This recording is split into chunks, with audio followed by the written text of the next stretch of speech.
وبه نستعین اما بعد۔ ناظرین، جیسا کہ اس سے پہلے ویڈیو میں اعتکاف کیا ہے اور اعتکاف کی اہمیت و فضیلت کے سلسلے میں بات کی تھی، آج اس ویڈیو میں اعتکاف کی قسمیں اور رمضان مبارک میں اعتکاف کے حوالے سے بات کروں گا۔ ویڈیو کو اخیر تک ضرور دیکھیں۔ ناظرین، اعتکاف کی 3 قسمیں ہیں: واجب، سنت اور نفل۔ واجب اعتکاف وہ نذر کا اعتکاف ہے۔ اس کی 2 صورتیں ہیں، ایک یہ کہ کسی شرط کے ساتھ خاص ہو اور دوسرا یہ کہ بغیر کسی شرط کے ہو۔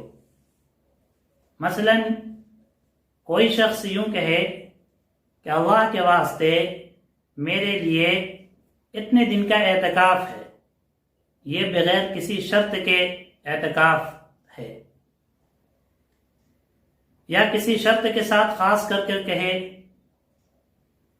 کہ اگر اللہ تبارک و تعالیٰ نے میری فلاں بیماری ٹھیک کر دی یا میرا فلاں کام ہو گیا تو میں اللہ کے واسطے اتنا دن کا اعتکاف کروں گا، تو یہ نذر کا اعتکاف ہے جو کہ واجب اعتکاف کہا جاتا ہے۔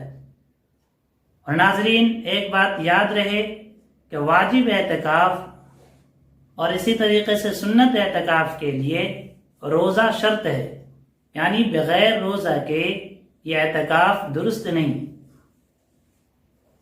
اور واجب اعتکاف کے لیے کم سے کم مدت 1 دن کا ہونا ضروری ہے امام ابو حنیفہ رحمۃ اللہ علیہ کے نزدیک، کیونکہ واجب اعتکاف کے لیے روزہ شرط ہے اور روزہ 1 دن کے سے کم کا نہیں ہوتا، لہذا کم سے کم 1 دن کا اعتکاف واجب اعتکاف کا ہونا ضروری ہے۔ ہاں، زیادہ سے زیادہ مدت کی کوئی قید نہیں، تو یہ واجب اعتکاف تھا۔ نمبر 2، سنت اعتکاف۔ تو سنت اعتکاف رمضان مبارک کے آخر عشرے میں اعتکاف کرنا، یہ سنت مؤکدہ علی الکفایہ ہے۔ سنت مؤکدہ علی الکفایہ کا مطلب یہ ہے کہ اگر بستی والے یا محلے والے میں سے کسی ایک یا چند شخص نے اس کام کو انجام دے دیا تو سارے لوگوں کی طرف سے یہ ادا ہو جائے گا، اور اگر کسی نے نہیں کیا تو سب کے سب گناہگار ہوں گے۔ ناظرین، ایک بات، چند اور بات رمضان مبارک کے آخر عشرے میں اعتکاف کے حوالے سے ذکر کرتا چلوں کہ نبی کریم صلی اللہ علیہ وسلم کو جب سے حکم ملا آپ نے بلا ناغہ اعتکاف کیا۔ ایک روایت میں ہے کہ نبی کریم صلی اللہ علیہ وسلم اپنے صحابہ کے ساتھ شب قدر کی تلاش میں رمضان کے پہلے عشرے میں اعتکاف کیا، دوسرے عشرے میں اعتکاف کیا، پھر جبریل علیہ السلام تشریف لائے اور فرمایا کہ وہ یعنی شب قدر تیسرے عشرے میں ہے، لہذا تیسرے عشرے میں اعتکاف کریں۔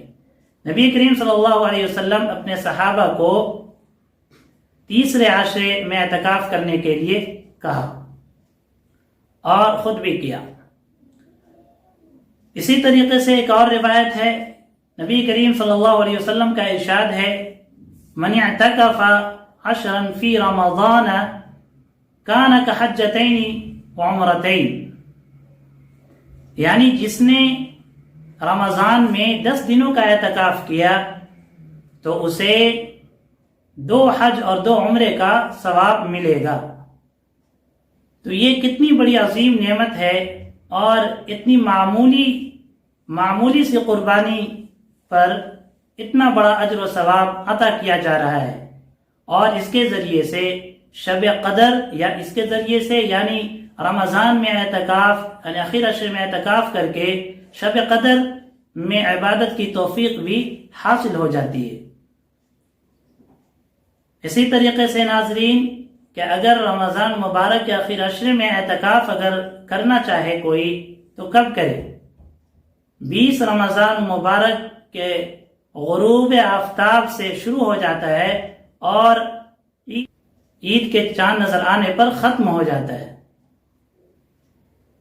اور اگر مرد اعتکاف کرے تو ایسی مسجد میں کرے جہاں 5 وقتہ نماز با جماعت ادا ہوتی ہو، وہاں اعتکاف کرے اور بغیر کسی ضرورت طبعیہ یعنی بشری تقاضے یا کسی شرعی تقاضے جیسے مسجد سے باہر جانا، جمعہ کی نماز ادا کرنے کے لیے دوسری مسجد میں جانا، یا کھانے پینے یا پیشاب پخانہ وغیرہ کے لیے، اس کے علاوہ وہ باہر نہ نکلے اور مسجد میں بغیر کسی ضرورت کے دنیاوی باتیں بھی نہ کرے، بلکہ زیادہ سے زیادہ وقت عبادت میں اور ذکر و تسبیح میں گزارے۔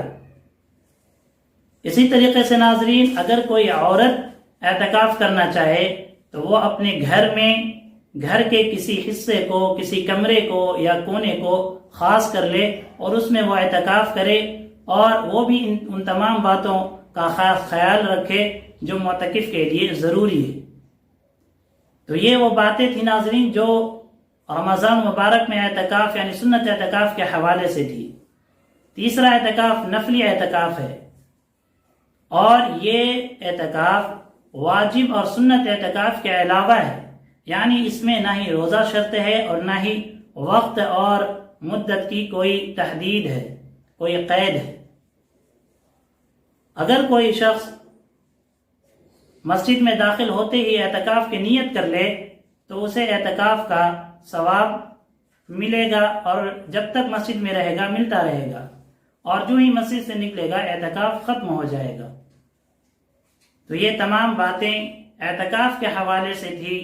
آج کی ویڈیو میں اتنا ہی، بقیہ آئندہ انشاءاللہ، وآخر دعوانا الحمدللہ۔